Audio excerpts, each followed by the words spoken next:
है। मैं आपके साथ फरहान नाज। ಎಲ್ಲರಿಗೂ ನಮಸ್ಕಾರಗಳು. ನಾನು ನಿಶಾತ್ ಹೈದರ್ ಅಲಿ ನದಾಫ್.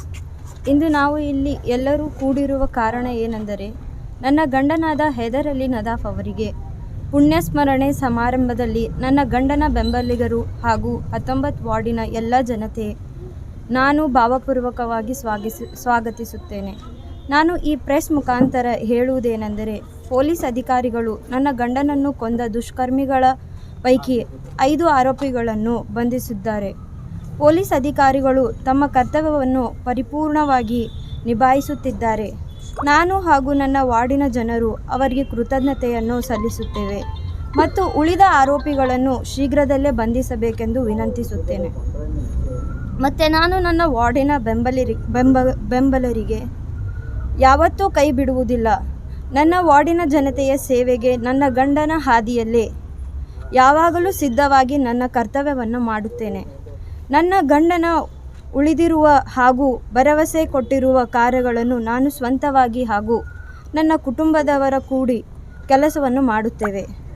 ಚುನಾವಣೆಯ ಸೂಕ್ಷ್ಮ ಸಮಯದಲ್ಲೂ ಪೊಲೀಸ್ ಅಧಿಕಾರಿಗಳು ನನ್ನ ಗಂಡನನ್ನು ಕೊಂದ ಆರೋಪಿಗಳ ಬೆನ್ನಕ್ಕಿ 5 ದುಷ್ಕರ್ಮಿಗಳನ್ನು ಇಲ್ಲಿಯವರೆಗೂ ಬಂಧಿಸಿರುತ್ತಾರೆ.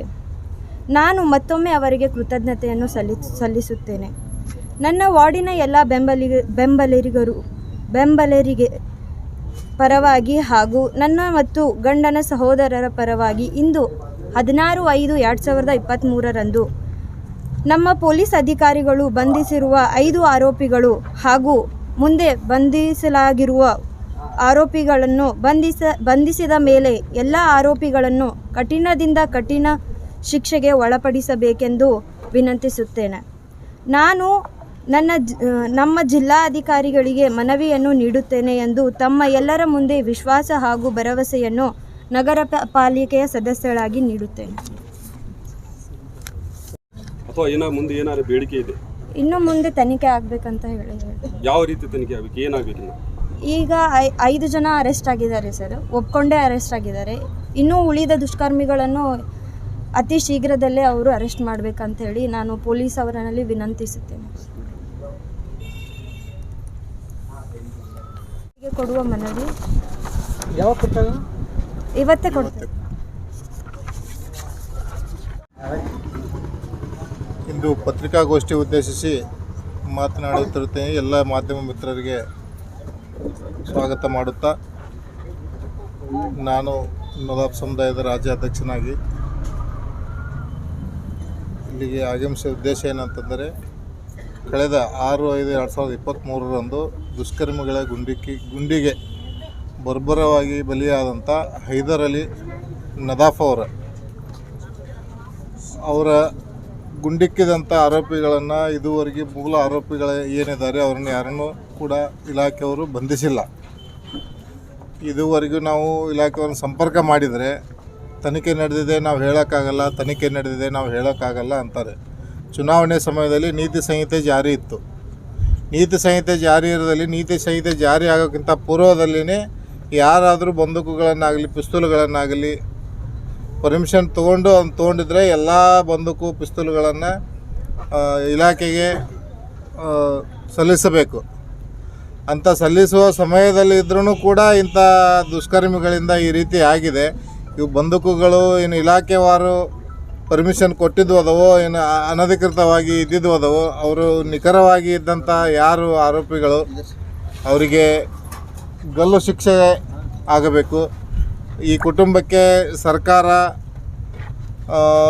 ಬೆನ್ನೆಲುಬಾಗಿ ನಿಂತು ಈ ಕುಟುಂಬಕ್ಕೆ ಏನು ಈಗ ನೀವು ಮಂಗಳೂರು ಭಾಗದಲ್ಲಿ ಏನು ಸರ್ಕಾರ ಸಹಾಯಧನವನ್ನು ನೀಡಿದ್ದೀರಿ, ಆ ರೀತಿ ಒಳಗೆ ಈ ಕುಟುಂಬಕ್ಕೂ ಕೂಡ ಸಹಾಯಧನವನ್ನು ನೀಡಬೇಕು.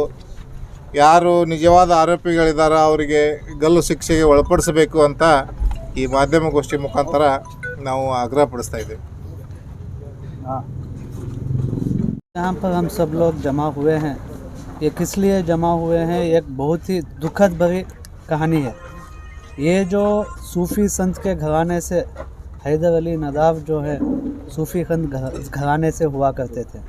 उनके पिताजी, उनकी एक दरगाह है, उनके वालिद की दरगाह है, वो जो अच्छे काम करने के लिए बाहर इन जन सेवा करने के लिए निकले थे, समाज सेवा के लिए, उसको ना देखे हुए इनके ऊपर जो गोलियों की बरसात हुई है और इस बीजापुर में और कर्नाटक के जैसे एक स्टेट में ये जो है बहुत ही शर्मनाक हादसा हुआ है। इस हादसे को किस तरीके से हमारे कानून के पुलिस अधिकारी इसको दूर करेंगे और आने वाले पीढ़ियों को किस तरीके से महफूज करेंगे, वो भरोसा हमारे को चाहिए।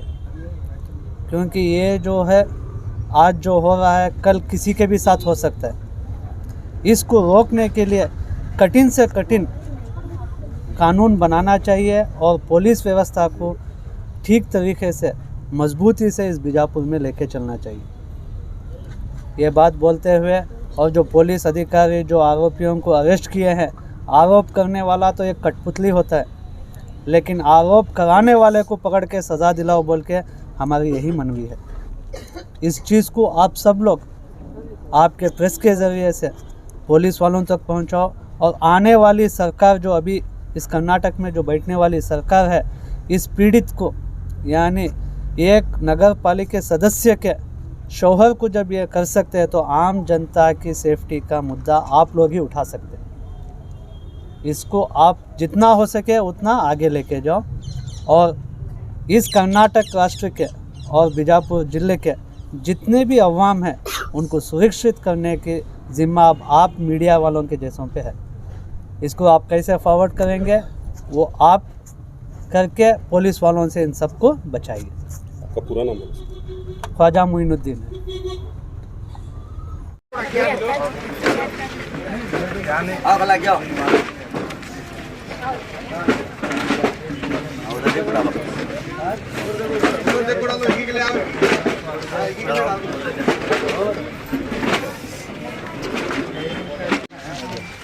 शहीद हैदर अली नदाफ जिंदाबाद, शहीद हैदर अली नदाफ जिंदाबाद, शहीद हैदर अली नदाफ जिंदाबाद।